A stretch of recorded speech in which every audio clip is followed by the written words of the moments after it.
শীতের সবজি কিন্তু মজাই আলাদা, আর সেটা যদি হয় হাতে মাখা রান্না তাহলে তার কোনো কথাই নেই। কিছু মশলা এখানে রেডি করে নিয়েছি, আর নিয়েছি সিম, আলু, টমেটো, কাঁচামরিচ। আর মশলা ছিল হলুদ, মরিচ, জিরে, ধনে, স্বাদ মতো লবণ। এগুলো দিয়ে খুব সুন্দর করে এই সিম, আলু, টমেটো আর কাঁচামরিচটাকে মেখে নেব। আর আজকে করছি এই সিম, আলু, টমেটো দিয়ে ট্যাংরা মাছ। নদীর যে ট্যাংরাগুলো আছে সেই মাছের হালকা ঝোল, মানে একদম গায়ে মাখা একটা ঝোলের তরকারি।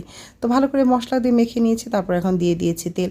আর হাতে মাখা তরকারিগুলো কিন্তু খেতে কেন জানি একটু বেশি মজা হয়, আর একটু নীল ঝঞ্ঝাট, আপনার কষানোর কোনো ঝামেলা থাকে না।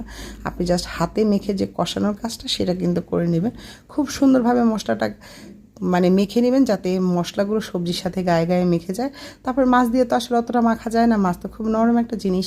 তারপর হালকা একটু মেখে এখন প্রয়োজন মতো পানি দিয়ে জাস্ট ঢেকে চুলায় চাপিয়ে দেওয়ার পালা। দিয়ে দিলাম পরিমাণ মতো পানি। আর এই মাছগুলো এমনিতেই একটু নরম থাকে, তাই খুব বেশি পানিরও দরকার হয় না। তো ঢেকে দিয়ে বসিয়ে দিয়েছি। এখন দেখেন কত খুব সুন্দরভাবে জালটা উঠে এসেছে, ঝোলটাও শুকিয়ে গিয়েছে। নামানোর সময় চলে এসেছে। নামানোর আগে দিয়ে দিচ্ছি হালকা একটু ভাজা জিরে গুঁড়ো। এটা দিলে কিন্তু খুব সুন্দর একটা ফ্লেভার আসে। এই তো ভীষণ মজার সিম, আলু, টমেটো দিয়ে ট্যাংরা মাছের যে একটা চচ্চড়ি, সেটা কিন্তু রেডি গরম গরম ভাতের সাথে পরিবেশনের জন্য।